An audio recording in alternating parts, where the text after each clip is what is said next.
Bonjour les amis, aujourd'hui j'ai envie de partager avec vous une nouvelle de Frank Pavlov qui s'appelle Matin brun et que j'ai retrouvée en faisant du rangement. Matin brun. Les jambes allongées au soleil, on ne parlait pas vraiment avec Charlie. On échangeait des pensées qui nous couraient dans la tête sans bien faire attention à ce que l'autre racontait de son côté. Des moments agréables où on laissait filer le temps en sirotant un café. Lorsqu'il m'a dit qu'il avait dû faire piquer son chien, ça m'a surpris. Mais sans plus. C'est toujours triste un Klebs qui vieillit mal. Mais passé 15 ans, il faut se faire à l'idée qu'un jour ou l'autre, il va mourir. Tu comprends? Je pouvais pas le faire passer pour un brun. Ben, un labrador, c'est pas trop sa couleur, mais il avait quoi comme maladie? C'est pas la question. C'était pas un chien brun, c'est tout. Mince alors. Comme pour les chats maintenant? Oui, pareil. Pour les chats, j'étais au courant. Le mois dernier, j'avais dû me débarrasser du mien. Un de gouttière qui avait eu la mauvaise idée de naître blanc taché de noir. C'est vrai que la surpopulation des chats devenait insupportable, et que d'après ce que les scientifiques de l'État national disaient, il valait mieux garder les bruns. Que des bruns. Tous les tests de sélection prouvaient qu'ils s'adaptaient mieux à notre vie citadine, qu'ils avaient des portées peu nombreuses et qu'ils mangeaient beaucoup moins. Ma foi, un chat c'est un chat, et comme il fallait bien résoudre le problème d'une façon ou d'une autre, va pour le décret qui instaurait la suppression des chats qui n'étaient pas bruns. Les milices de la ville distribuaient gratuitement des boulettes d'arsenic. Mélangées à la pâtée, elles expédiaient les matous en moins de 2. Mon cœur s'était serré, puis on oublie vite. Pour les chiens, ça m'a surpris un peu plus. Je ne sais pas trop pourquoi, peut-être parce que c'est plus gros ou que c'est le compagnon de l'homme, comme on dit. En tout cas, Charlie venait d'en parler aussi naturellement que je l'avais fait pour mon chat, et il avait sans doute raison. Trop de sensiblerie ne mène pas à grand-chose, et pour les chiens, c'est sans doute vrai que les bruns sont plus résistants. On n'avait plus grand-chose à se dire, on s'était quitté, mais avec une drôle d'impression, comme si on ne s'était pas tout dit, pas trop à l'aise. Quelque temps après, c'est moi qui avais appris à Charlie que le quotidien de la ville ne paraîtrait plus. Il en était resté sur le cul, le journal qu'il ouvrait tous les matins en prenant son café crème.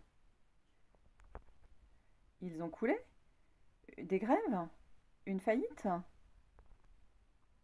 Non, non, c'est la suite de l'affaire des chiens. Des bruns? Oui, toujours. Pas un jour sans s'attaquer à cette mesure nationale. Ils allaient jusqu'à remettre en cause les résultats des scientifiques. Les lecteurs ne savaient plus ce qu'il fallait penser. Certains même commençaient à cacher leurs clébards. À trop jouer avec le feu. Comme tu dis, le journal a fini par se faire interdire. Ah mince alors, et pour le tiercé? Eh ben, mon vieux, faudra chercher tes tuyaux dans les nouvelles brunes. Il n'y a plus que celui-là. Il paraît que côté course et sport, il tient la route. Puisque les autres avaient passé les bornes, il fallait bien qu'il reste un canard dans la ville. On ne pouvait pas se passer d'informations tout de même. J'avais repris ce jour-là un café avec Charlie. Mais ça me tracassait de devenir un lecteur des nouvelles brunes. Pourtant, autour de moi, les clients du bistrot continuaient leur vie comme avant. J'avais sûrement tort de m'inquiéter. Après, ça avait été au tour des livres de la bibliothèque. Une histoire pas très claire encore. Les maisons d'édition, qui faisaient partie du même groupe financier que le quotidien de la ville, étaient poursuivies en justice et leurs livres interdits de séjour dans les rayons des bibliothèques. Il est vrai que si on lisait bien ce que ces maisons d'édition continuaient de publier, on relevait le mot chien ou chat au moins une fois par volume, et sûrement pas toujours assorti du mot brun. Elle devait bien le savoir tout de même. Faut pas pousser, disait Charlie. Tu comprends, la nation n'a rien à y gagner à accepter qu'on détourne la loi. Et à jouer au chat et à la souris. Brune, il avait rajouté en regardant autour de lui. Souris brune, au cas où on aurait surpris notre conversation. Par mesure de précaution, on avait pris l'habitude de rajouter brun ou brune à la fin des phrases ou après les mots. Au début, demander un pastis brun, ça nous avait fait drôle. Puis après tout, le langage, c'est fait pour évoluer, et ce n'était pas plus étrange de donner dans le brun que de rajouter putain con à tout bout de champ, comme on le fait par chez nous. Au moins, on était bien vus, et on était tranquille. On avait même fini par toucher le tiercé. Oh, pas un gros, mais tout de même notre premier tiercé brun. Ça nous avait aidé à accepter les tracas des nouvelles réglementations. Un jour, avec Charlie, je m'en souviens bien, je lui avais dit de passer à la maison pour regarder la finale de la Coupe des Coupes. On a attrapé un sacré fou rire. Voilà pas qu'il débarque avec un nouveau chien. Magnifique. Brun de la queue au museau, avec des yeux marrons. Tu vois, finalement, il est plus affectueux que l'autre, et il m'obéit au doigt et à l'œil. Fallait pas que j'en fasse un drame du labrador noir. À peine il avait dit cette phrase que son chien s'était précipité sous le canapé en jappant comme un dingue. Et gueule que je te gueule, et que même Brun je n'obéis ni à mon maître ni à personne. Et Charlie avait soudain compris. Non. Toi aussi? Bah oui, tu vas voir.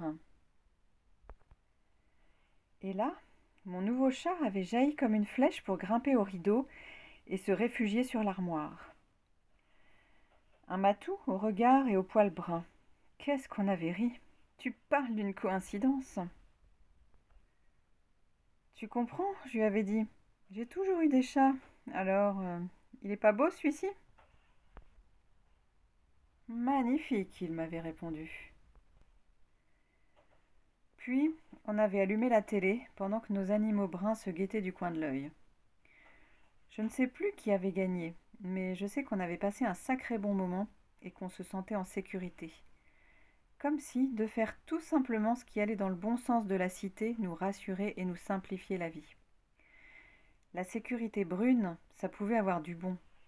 Bien sûr, je pensais au petit garçon que j'avais croisé sur le trottoir d'en face et qui pleurait son caniche blanc, mort à ses pieds. Mais après tout, s'il écoutait bien ce qu'on lui disait, les chiens n'étaient pas interdits. Il n'avait qu'à en chercher un brun. Même des petits, on en trouvait. Et comme nous, il se sentirait en règle et oublierait vite l'ancien. Et puis, hier, incroyable.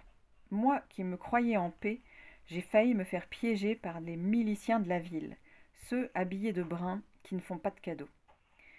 Ils ne m'ont pas reconnu parce qu'ils sont nouveaux dans le quartier et qu'ils ne connaissent pas encore tout le monde. J'allais chez Charlie. Le dimanche, c'est chez Charlie qu'on joue à la belote. J'avais un pack de bière à la main, c'était tout. On devait taper le carton 2-3 heures tout en grignotant. Et là, surprise totale. La porte de son appart avait volé en éclats, et 2 miliciens plantés sur le palier faisaient circuler les curieux.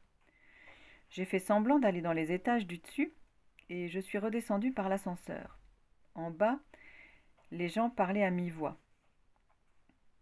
Pourtant, son chien était un vrai brun, on l'a bien vu, nous. Ouais, mais à ce qu'ils disent, c'est que avant, il en avait un noir, pas un brun, un noir. Avant? Oui, avant. Le délit maintenant, c'est aussi d'en avoir eu un qui n'aurait pas été brun. Et ça, c'est pas difficile à savoir, il suffit de demander aux voisins. J'ai pressé le pas. Une coulée de sueur trempait ma chemise. Si en avoir eu un avant était un délit, j'étais bon pour la milice. Tout le monde dans mon immeuble savait qu'avant, j'avais eu un chat noir et blanc. Avant. Alors ça, je n'y aurais jamais pensé. Ce matin, Radio Brune a confirmé la nouvelle. Charlie fait sûrement partie des 500 personnes qui ont été arrêtées. Ce n'est pas parce qu'on aurait acheté récemment un animal brun qu'on aurait changé de mentalité, ils ont dit. Avoir eu un chien ou un chat non conforme, à quelque époque que ce soit, est un délit. Le speaker a même ajouté « injure à l'État national ». Et j'ai bien noté la suite. Même si on n'a pas eu personnellement un chien ou un chat non conforme, mais que quelqu'un de sa famille, un père, un frère, une cousine par exemple, en a possédé un, ne serait-ce qu'une fois dans sa vie, on risque soi-même de graves ennuis. Je ne sais pas où ils ont emmené Charlie. Là, ils exagèrent, c'est de la folie. Et moi qui me croyais tranquille pour un bout de temps avec mon chat brun. Bien sûr qu'ils cherchent avant. Bien sûr, s'ils cherchent avant, ils n'ont pas fini d'en arrêter des proprios de chats et de chiens. Je n'ai pas dormi de la nuit. J'aurais dû me méfier des bruns dès qu'ils nous ont imposé leur première loi sur les animaux. Après tout, il était à moi, mon chat, comme son chien pour Charlie. On aurait dû dire non, résister davantage. Mais comment? Ça va si vite. Il y a le boulot, les soucis de tous les jours. Les autres aussi baissent les bras pour être un peu tranquilles, non? On frappe à ma porte. Si tôt le matin, ça n'arrive jamais. J'ai peur. Le jour n'est pas levé. Il fait encore brun dehors. Mais arrêtez de taper si fort. J'arrive.